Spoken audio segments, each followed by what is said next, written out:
Alright, studio.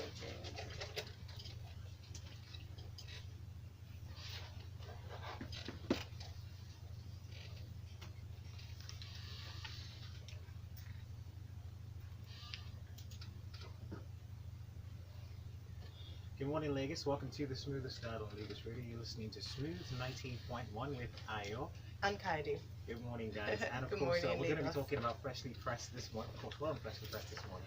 And we've got a very special guest in the studio once again.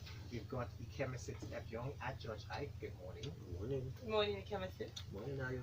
And also we've got Ijeh at Ijeh up on Twitter as well. Good morning, Lagos. Good morning. Lagos, you're welcome to be part of our conversation. Feel free to join us on social media. We're at Smooth981FM and you can use the hashtag freshlypress981. Also, you can reach out to us on WhatsApp. The number to do that is 0809-444-0981. Yes, if you'd also like to join the conversation on Twitter, you can follow us at Smooth981. Use the hashtag freshlypress981. Now we'll dive straight into the stories. Alright, so the first one comes from the Vanguard newspaper, and this one comes to Ikemesit. It says, Onnoghen, Senate discontinues Supreme Court's case and lauds the NJC's intervention. And they're talking about how, the Senate, they've decided to withdraw the case from the Apex Court to enable the National Judicial Council a chance to intervene. What are your thoughts about this? One less case, right? One less court case with respect to this. So it will be what, according to the Senate, they decided to take this decision because it essentially affirms their confidence in the ability of the NJC to succeed that the National Judicial Council successfully and creatively resolve the issues at play.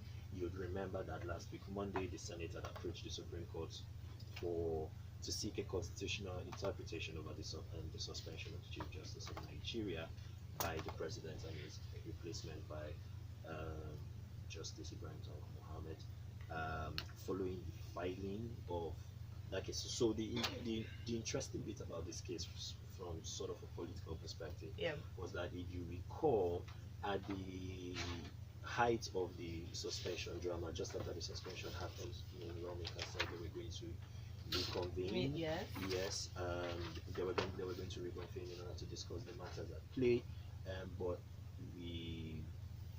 we suddenly realized, I think the following day, right, that they walked back. Well, they said they trusted the process of the court, and so they'd allow, since it was already in court, they'd allow it to see its natural conclusion. Well, it wasn't immediately apparent, right, at the time that the case had been filed at the Supreme Court. It was subsequently, after the announcement was made that the resumed hearing of the Senate, at least, was not going to happen, that it subsequently came out that the Senate had filed a matter at the Supreme Court for constitutional interpretation. So the filing of this case was the reason why or at least it was ostensibly the official reason why the Senate didn't reconvene. What noting though that the APC caucus in the Senate had come out to say that they did not exactly support the institution of the case at the courts, because according to them they were carried along. The Senate did not sit down and deliberate on those matters. The PDP caucus has a different take on interpretation of the issue. Both perspectives are captured in the story. I would encourage our listeners to just go out and check it out. So in the larger scheme of things, it's just one less man. There are a raft of cases in various courts spread across the country on this matter. So it will be interesting to see what becomes of those ones. All right, like you mentioned, one less case to at least to bother about. Let's move on to the next story. This one here from the Punch newspaper comes to you, Justin. It says, Buratai orders clampdown on IPOB, Southeast groups as well. And this comes, just as elections are around the corner, basically. They're saying that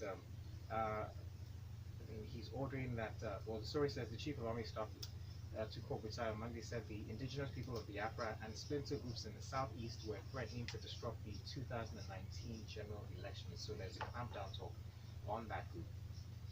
What are your thoughts about this?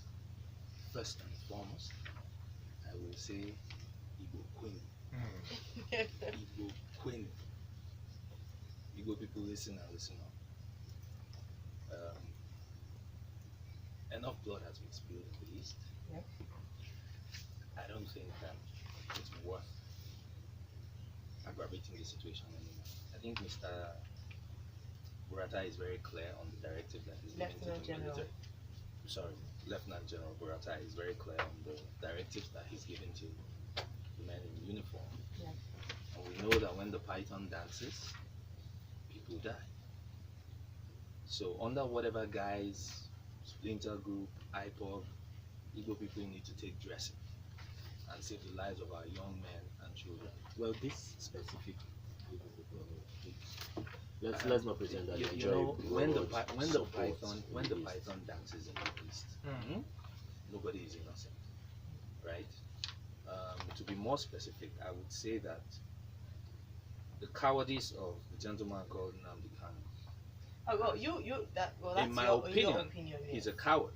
If you're going to lead people down this path, you better be standing out front, right? You tried it the first time when the cookie crumbled, somehow escaped. He's back again, beating war drums from somewhere in the world, and young men and young women are just going to stand up listening to this guy, and blood is going to flow. Now, don't forget, Justin, just to draw your attention, to cast your mind back. I think it was last week, we brought the story about Nnamdi Kanu saying that they're going to hold the referendum on the same day as the general elections.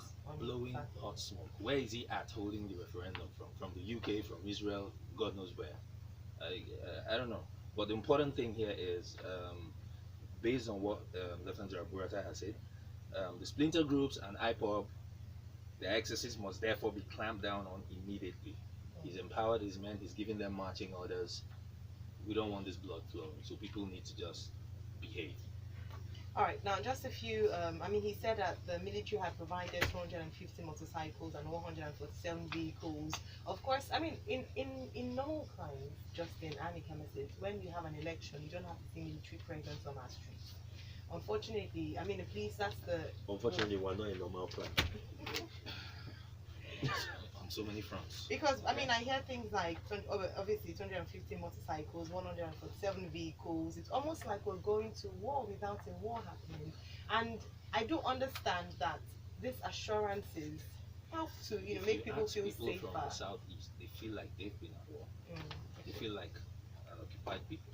I just need to disavow Mr. Kanu and the rubbish that he's doing, but there are valid conversations to be had about what's happening in the southeast. But on the lighter note on this story, right, it concludes with a quote from Lieutenant General Buratai, which says this. So he's warning army personnel not to become partisan, right, in the course of the elections. Very important. And he gave a very strict warning and a funny one. He said, "I need to reiterate that there will be zero tolerance for any action and inaction, giving undue advantage to any candidate, political party, ethnic or religious leanings to the detriment of the unity and integrity of Nigeria." And then he concludes with, "This includes knowingly or unknowingly receiving any form of inducement." Now, how do you unknowingly receive inducement? I'm wondering. I know that. I was trying to decode that. How do I unknowingly receive inducement? The inducement just drops. Maybe they give you money for Sunday, happy Sunday morning. Maybe that is indirectly. Yes. Happy weekends. Happy weekends. Okay. That kind of thing. All right. But thank you very much for that one. Let's move on to our next story. Also, it comes to Ikemesit. It's from Premium Times this morning. It says, alleged 2.9 billion naira fraud. I feel pained testifying against Fayose. This comes from Obanikoro, and it's quite an interesting story, but I'm just going to let you take us through that one. Yeah, okay, so this is a flow from the case that the EFCC is currently pursuing, and where it's accusing Mr. Fayose and his company Sportless Limited of receiving millions of dollars from the Office of the former National Security Advisor that does with the sample. So Obanikoro has essentially been testifying against his former political colleague and avowed friend. The report from Premium Times is filled with all sorts of, mushy and almost borderline lovey-dovey quotes and remarks from Obanikoro. And so Obanikoro says such things as, and this is a direct quote, "Yes, it is painful for me to give evidence against him. I'm trying to restrain myself from saying things that will form damage our relationship, as if the relationship is probably not heading to the gutters by him testifying against him." But there are a couple of larger structural questions with respect to this. First and foremost was, what was the purpose of the funds? Obanikoro isn't exactly clear, at least from the reading of what happened in court, as to what actually happened. The only thing that seems to have been established here, and it's worth noting that there will be a re-examination after this cross-examination by Fayose's lawyers. So there's also that perspective to put in mind. The only thing that was really that Obanikoro seems to have established is, oh, okay, I sent monies to this particular account. He says such things like the particular company, right? His role was as and this is a direct quote, a supervisor. So essentially, just according to him, he essentially did an introduction. Yeah. Where he introduced the company and I assume Fayose to the Office of the National Security Advisor, and then that was it. The second one, and this is the part that I think is the more consequential one for me, and I believe for our listeners, is this was clearly the outflow of a plea deal, right, between Obanikoro and the FCC. There was a time when Obanikoro wasn't in the APC and was in the PDP, where he himself was in the crosshairs. He's crossed over now, and ostensibly he's on the good side, and now he's testifying against his former PDP colleagues. We've normalized the absurd. Let's keep that part aside for a bit. I would be really interested in knowing what the exact boundaries and the confines of the plea deal was. Does this mean Obanikoro will be exculpated from any form of legal or criminal responsibility from this? Based on the news reports we've gotten, it doesn't seem like he's going to be charged at all. So I believe that if that is the case, then it is worrying, because Obanikoro walks through how he was essentially an accessory and a facilitator to, if these facts are accepted by the court, to what was essentially fraud and corruption, amongst other things. There are a raft of financial crimes that he has tacitly admitted to on oath in court. He talks about how both he and himself helped facilitate the payment of not only 200 million naira to this company's accounts, where the account balance of the company the account balance standing to the credit of the company before the money was transferred from the ONSA was 75,000 odd naira. He talked about how subsequently his son also made transfers of sums also to that account. Ikemesit, sorry to cut you there. I have to bring this up because you mentioned his son, and that I'm assuming you're talking about Bola. All right, so not his other son. Not his other son. Yesterday, during the, I don't know who watched the Etiosa Decide debate, his son refuted these claims and said there were no fact-based. That have there been any convictions, and that it was political. So he alluded to the fact that it was political, not fact-based, and people should get the facts. So someone actually asked him the question at the debate. Yeah. So to the extent where nobody has been concerned enough about those allegations, that they brought those particular allegations before the courts and no convictions has been made, he's right. But the point is, when your father is saying in court on oath, this is what you did, this is what my son did, the question then becomes, who is alleging what and against whom? That's a tacit admission, right? And it's out there, it's in the public record, it's now in the press, we're talking about it. How do you go about refuting if his father's statements implicated him? Is he also part of the plea deal?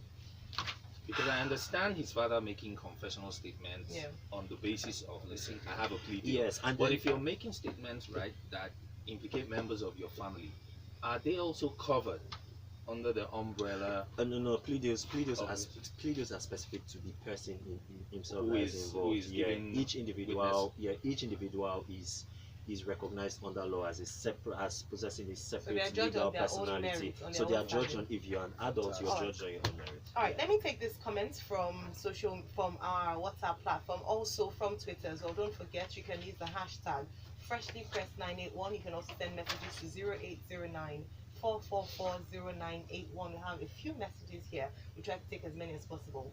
Sam from Ogudu, talking about the Onnoghen case, says, please help my understanding on this CGN matter. I thought the reason for due process is to determine right or wrong, and if the truth has already been said, why the rigmarole of due process instead of implement the next process of punishment? What truth? That's the point. All right.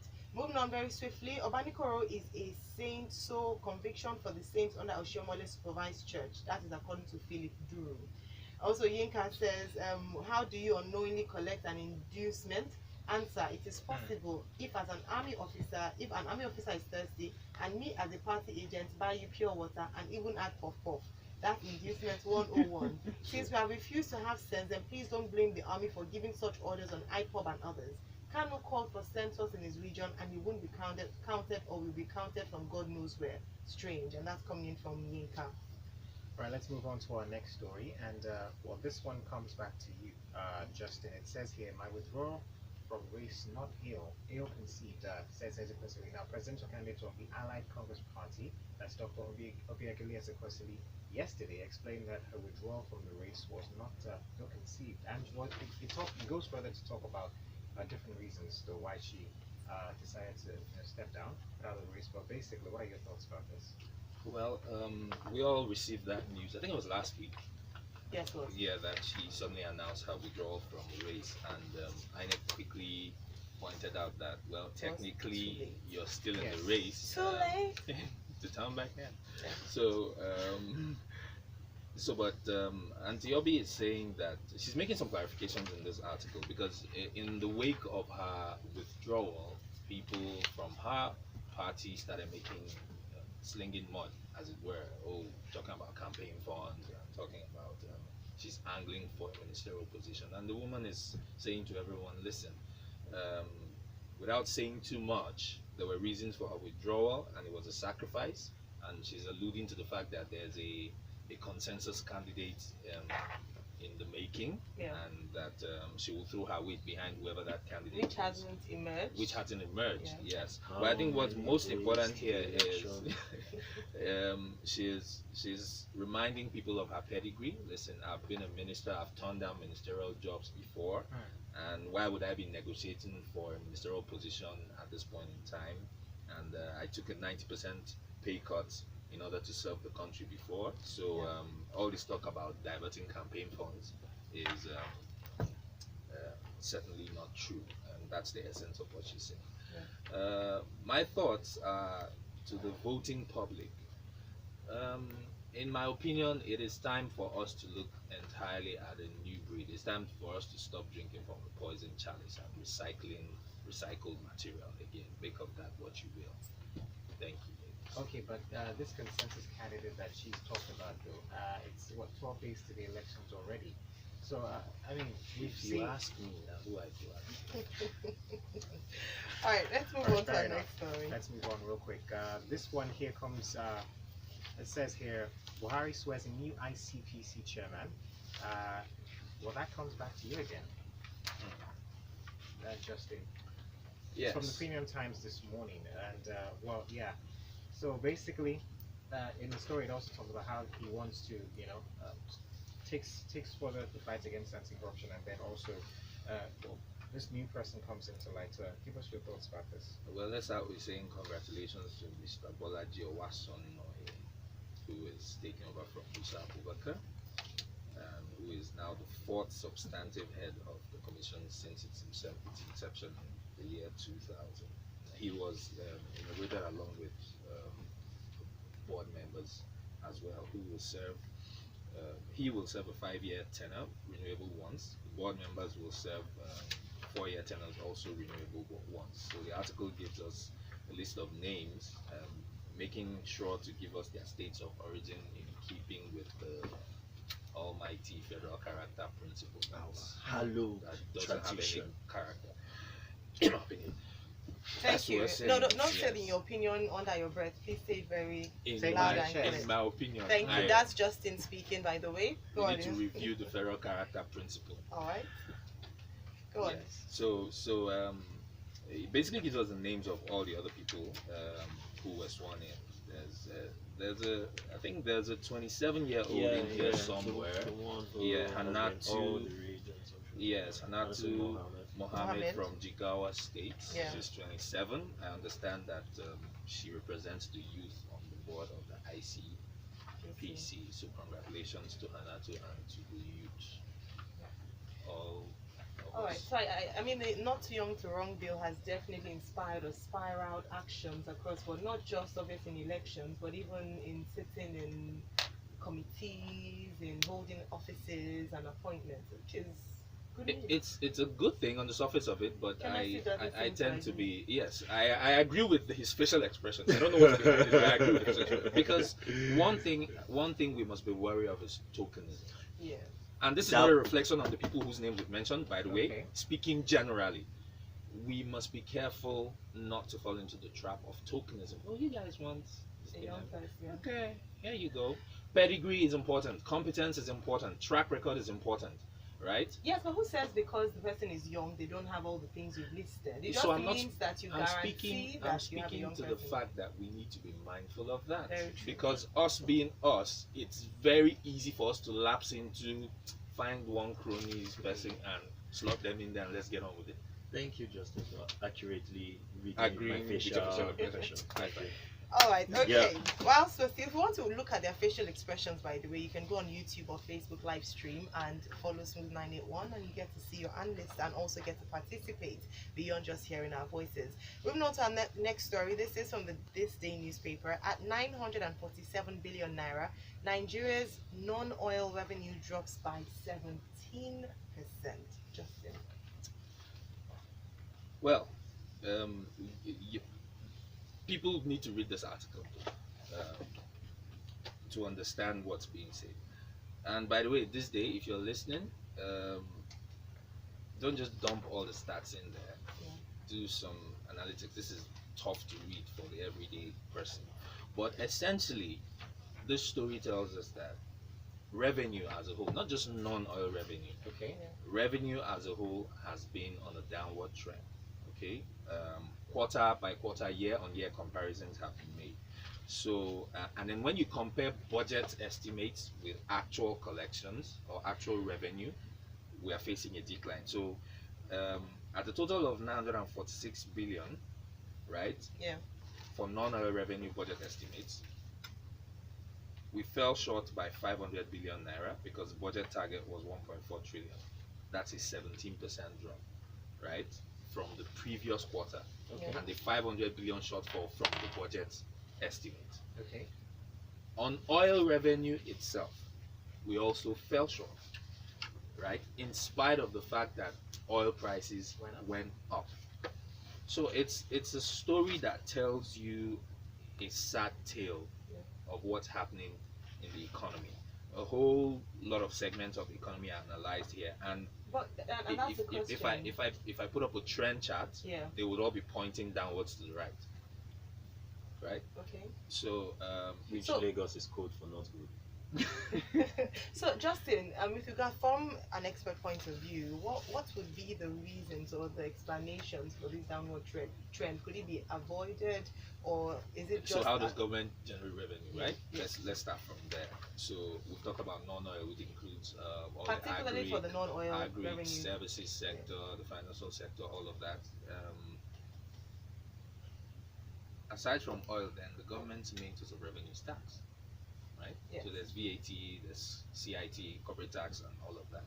So even in the story, it's telling you that trying to adduce reasons for the shortfalls, that we've fallen short in tax collections, and there are a whole lot of bad decisions that have been made that have brought us here. Yeah. Okay. Right? We have things from hiking. So last week we heard the customs CG coming out to say they want to reduce tariff for vehicles. Why did they do that? It's not because there's only one Nigerians that have vehicles, but you realize suddenly that you hiked tariffs, and what has simply happened is people stop bringing in the cars here. They take them into the bordering countries' ports, and then they smuggle them in by road. You've encouraged corruption, you've encouraged smuggling, and your revenue from that line is dropping.